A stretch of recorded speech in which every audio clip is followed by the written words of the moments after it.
He was a guy who was a genius for 3 hours a day, at least 3 hours a day, sometimes more, depending on how much he was drinking. He was a working alcoholic, as he called himself, but he was a wonderful director. My fondest memory of Sam Peckinpah,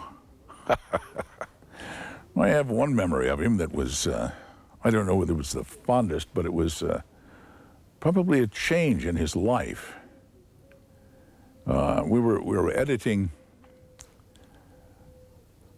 Cross of Iron in England, and Sam was still drinking at this time. We went out to dinner that night. He came back, I mean, as we were coming back after dinner, he fell down, I don't know, 3 or 4 times walking across the street.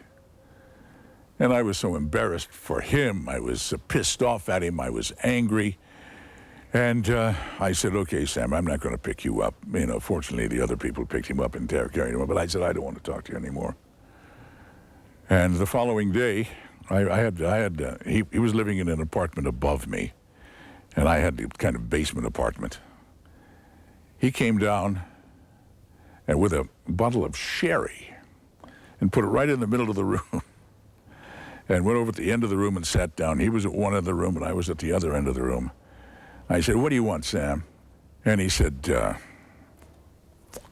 what can you do for me? Or words to that effect. I said, well, listen, if you're going to stop drinking, if you want to stop drinking, I'll take you to a man who will really help you. His name is Tia Onsai. He studied shiatsu. He's a real healer. He's an Aikido master, and he'll take care of you. And he says, what does that cost? And I said, it only costs your attention, and it'll probably save your life. And he said, okay. Sam was looking for the truth. That's what you go for. I mean, see, the actor understands what the truth is because that's what you're trying to portray. You try to portray the truth of the character within the realm of the form that you're working in. He may be a nasty bastard, but at least he's truthful about that. Everything is justified. You have to justify everything for Sam. You couldn't just go out there and play it. I mean, you had to give it. It had to come from someplace within you. And all of his actors brought that. People think that acting is an easy chore. Why, I can do that, you know, like they have today. You know, tits and ass and the studdo who's always doing his trip, you know, shooting and killing and blowing things up. Nah, that's junk. It's terrible junk. Commercial shit is what it is. And everybody likes it because it's easy. Nobody has to think about anything. They just sit there and sensitize themselves or desensitize themselves to anything real. And they say, oh boy, wasn't he great? Boom, did you see that gun he had? They're made for 13, 14-year-old boys. And they go see the movie 7 or 8 times because and it teaches them something, I don't know what.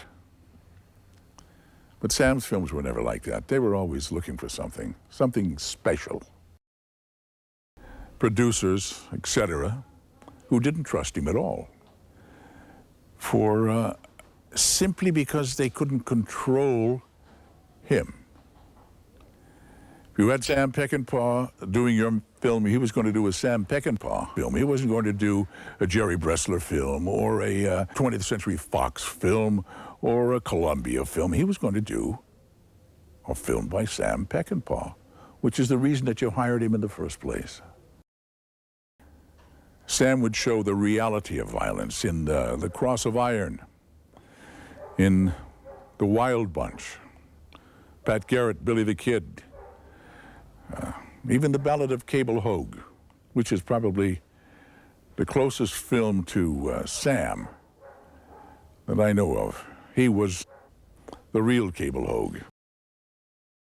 I had more faith in him, I think, directing me than any director that I've had. Most directors don't direct you anyway. But his attention was so fine. He gave every scene and everybody in the scene exact amount of tension and attention that was necessary in order to achieve what he wanted to see.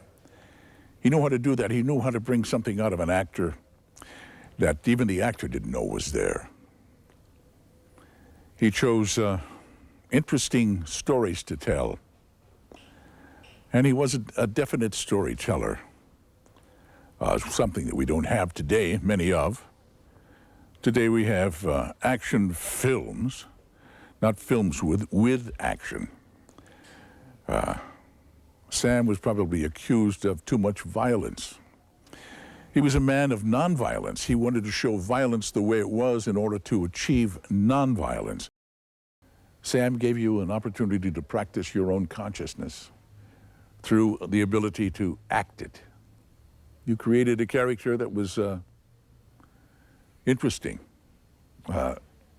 devoutly sacred to you and to him. Each film he made was a sacred enterprise.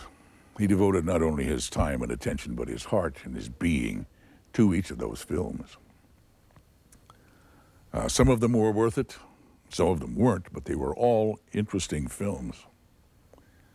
14 of them I just was told that he made. Not nearly enough for a man of his talent and his desires.